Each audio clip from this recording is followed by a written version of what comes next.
ဒီနေ့မှာတော့ဂျူလီယာပေါ့နော်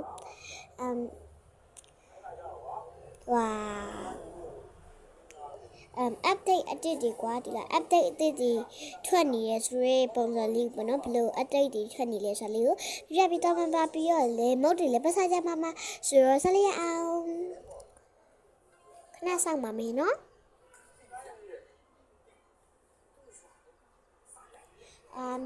ဂျူလီကိုပေါ့နော်အားပေးကြပေးပါလို့ဂျူလီကပြောချင်တယ်ဘာဖြစ်လို့လဲဆိုတော့ဂျူလီအခုပေါ့နော်ဂျူလီကို3 view လောက်ပဲရှိရပေါ့နော်အခုကြည့်နေရပေါ့နော်ဆောက်ကူရာတွေဇလန်နေကြိုက်တဲ့ပြိတ္တတွေပဲဂျူလီရဲ့ဒီဟာလေးတွေကိုမကြည့်လို့လားမသိဘူးပေါ့နော်မကြိုက်ကြတော့ဘူးလားမကြိုက်ကြတော့ဆိုလည်းမတင်ပေးတော့မလို့ပေါ့နော်ဒီဗီဒီယိုတွေကိုစစတင်ပေးရတာပေါ့နော်ဗီဒီယိုရိုက်ပြီးတော့အဲ့မှာတင်ပေးရတာကွာဒီလားအားကြောင့်မလို့ပေါ့နော်အဲ့လိုဖြစ်နေတော့အဲ့ဗီဒီယိုရိုက်တဲ့ဖုန်းကလည်းမနေဟိုကင်မရာတွေပါနေပေါ့နော်ဒီချာချိန်မြှရိုက်ထားရတာပေါ့နော်အားကြောင့်မို့ပါကင်မရာနဲ့ဆိုတာပြောချင်တာပေါ့နော်ပြောချင်တာကတော့ဒီအခုဖုန်းနဲ့ဗီဒီယိုနဲ့ဖုန်းကအခုဗီဒီယိုရိုက်နေတဲ့ဖုန်းကတက်ပေါ့နော်အဲ့ဒါကြောင့်မလို့ဗီဒီယိုရိုက်နေတဲ့ဖုန်းကလည်းတက်ဖြစ်နေရဲ့အဲ့ဒါကြောင့်မလို့ပေါ့နော်အဲ့ဟာလေအဲ့ဗီဒီယိုရိုက်နေတဲ့ဖုန်းကတက်ကြီးအဲ့ရိုက်နေတဲ့ဖုန်းမှာလေဗီဒီယိုတွေကများနေတော့ဗီဒီယိုတချို့ဖြတ်ပြီးတော့တီချာလေးလောက်ထားတာပေါ့နော်တီချာဒီဗီဒီယိုတစ်ပုဒ်လုံးရိုက်ထားတာပါအဲ့ဒါကြောင့်လေအားပေးကြပါလို့ပြောချင်ပါတယ်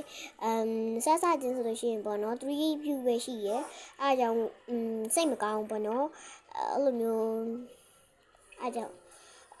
အဲ့ဒါပြိတ္တတွေလည်းကြည့်ပေးကြပါရှင်မကြိုက်လို့ရှိရင်တော့မကြည့်ကြပါနဲ့เนาะအခုတော့ update အစ်ထွက်တာလေးပြရမှာမယ်ဒီမှာပေါ့နော် all 4ရေပေါ့နော် all 4ရေပေါ့နော်ဒီ all 5ရေပေါ့နော်လာနော်စပင်ကတော့အစ်လုံးဝမထုတ်ဘူးပေါ့နော်ပြီးရင်လည်းဒီခြားတော့ update ထဲမှာပေါ့နော်ဒီအောက်မှာဆိုရင်ဒါလေးအစ်ထွက်လိုက်ပေါ့နော်ဒီမှာပေါ့နော်ဒါလေးပါဒီအသေးပုံနဲ့ star နဲ့အဲ့ဒီနောက်ထပ်မြန်လုံးတစ်ခုနဲ့ပေါ့နော်ဒါလေးတိတ်ထက်ပါတယ်ခေပါupdate ကလုံးလို့မရရင်ဂျူလီကိုပြောပါအခုလည်းနောက်ခံအတန်လေးပေါ့နော်ပါနေရယ်အဲ့တော့လေတောင်းမရှစ်ရုပ်ရှင်အတန်ပေါ့နော်အဲ့တော့မပတ်စားမေးလာခဲ့ပါလိုက်ခဲ့ပါရှင်မပေါ့နော်ဟုတ်ကပတ်စားမေးโอเคဒီဆောင်ဒီကာဖေးဆိုင်မှာအရင်ဆုံးစမ်းပြီပေါ့နော်ညင်းသတိပေးချင်တာလေးတစ်ခုရှိပါတယ်အဲ့ဒါလုံးဝအရေးကြီးရပေါ့နော်အဲ့လိုမျိုးလက်လုံချီလုံဖြစ်သွားရေးပါပေါ့နော်တွားရိုက်မိရတော့ထူမိရဆိုလို့ရှိရင်ဘယ်နှမှာပုံလို့ရလဲဆိုတာလေးကိုပြပြပေးမှပေးအဲ့တော့အရင်ဆုံးဒီရေကပေါ့နော်ရေကတက်စီလိုက်ပါပြီနောက်ဆိုတို့လိုက်ပါပြီအဲ့ဆိုရင်အရင်ဆုံးတွားရမယ့်ဟာနေရာတော့ဒီပေါ့နော်မီနူးရနေပြတော့တယ်မယ်မီနူးရမသွားတော့ရတယ်ဟုတ်ကဲ့အဲ့မှာပေါ့နော်ကားမောင်းတာလည်းမကြုံဘူးပေါ့နော်ကားမောင်းတာလည်းမကြုံပါဘူးဟုတ်ဖြစ်နေတယ်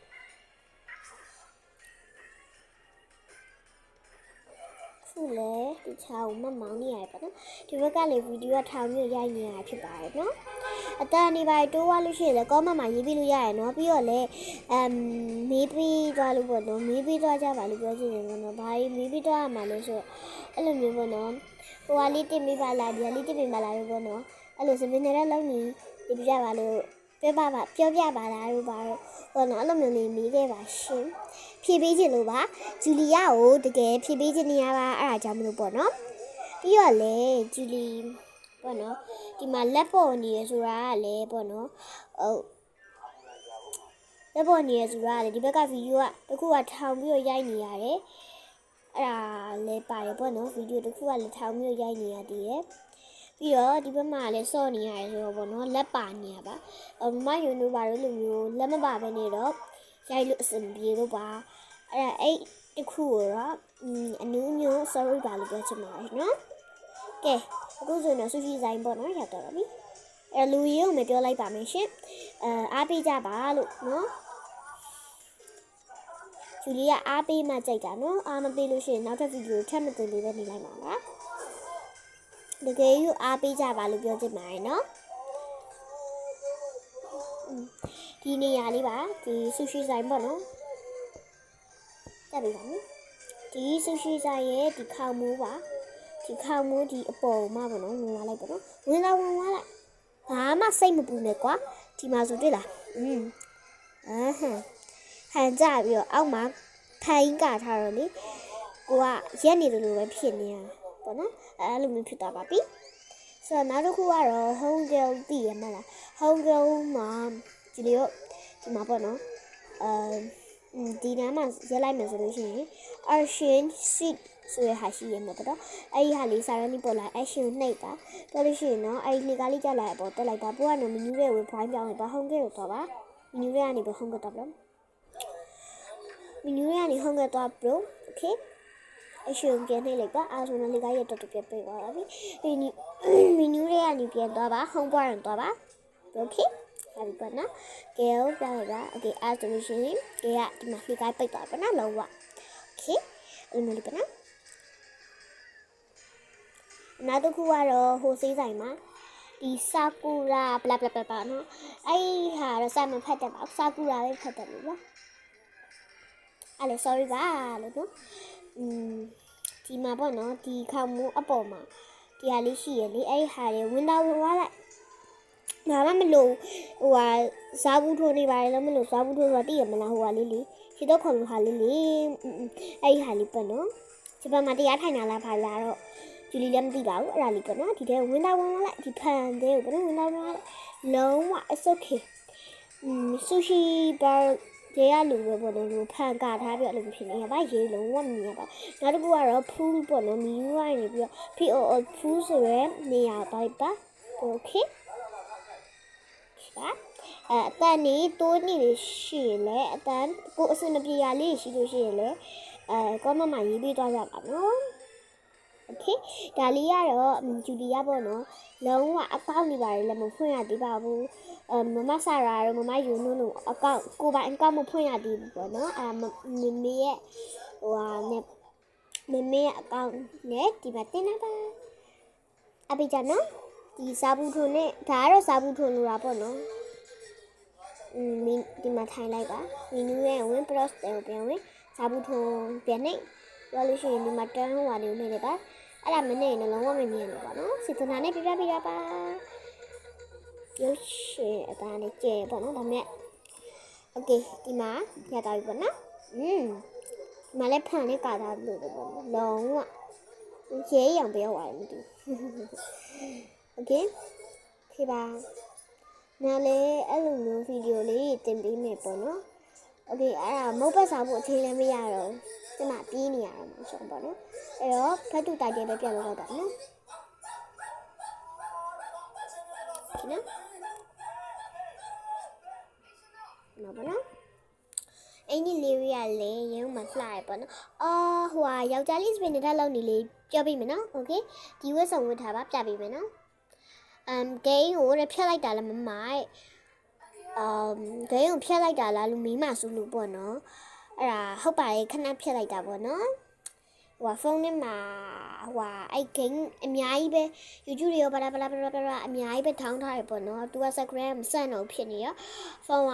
အဆင်မပြေဘူးပေါ့နော်ဟိုကနှိပ်လေတစ်ဟိုကနှိပ်လေတစ်အဲ့လိုမျိုးဖြစ်နေရပေါ့နော်အဲ့ဒါကြောင့်ခဏဖြတ်ပြီးတော့မှပြန်ထောင်းလိုက်တာပေါ့နော်အဲ့ဒါကြောင့်ဒီမှာတော့လေးနည်းနည်းပါခတ်နေရပါရှင်okay ဒီမှာဆိုလို့ရှိရင်လည်းဒီဟာလေးပေါ့နော်ဒီခင်းနဲ့စားရဲခင်းနဲ့စားရင်နင်ဂျာကဲဆိုတဲ့ဟာလေးပါအဲ့လိုပဲပါ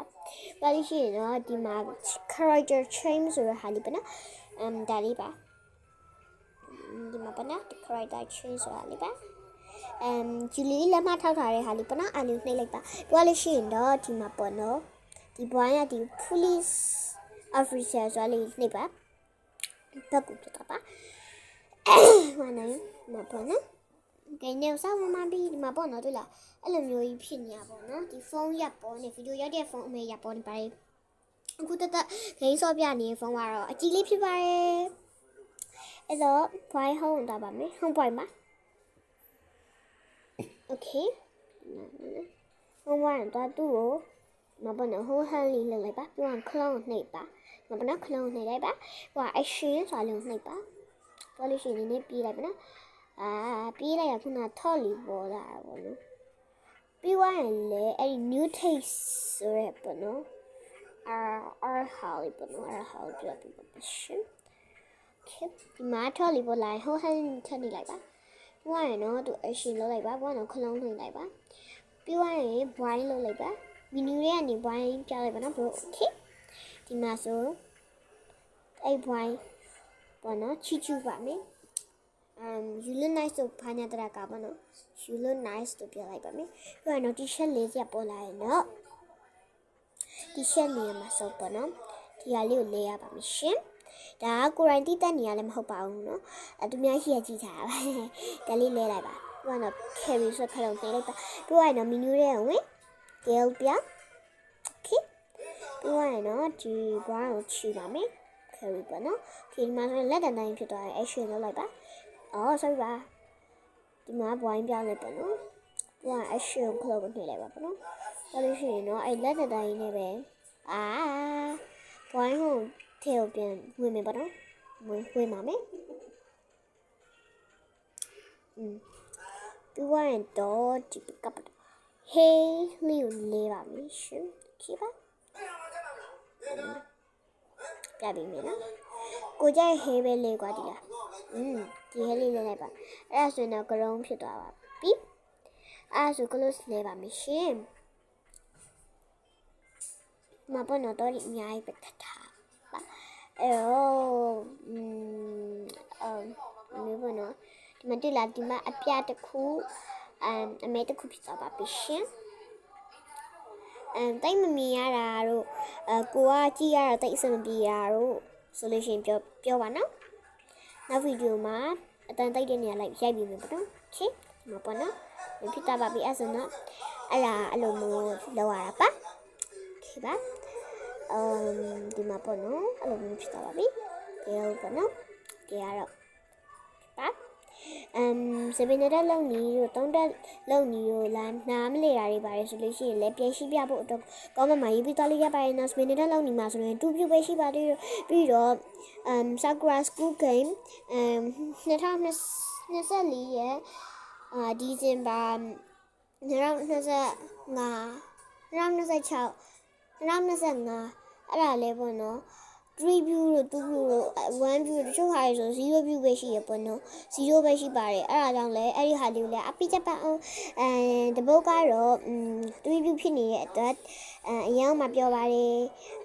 အဲ့ဒီ3 view ကိုကြည့်ပေးတဲ့သူတွေကိုလည်းကျေးဇူးတင်ပါတယ်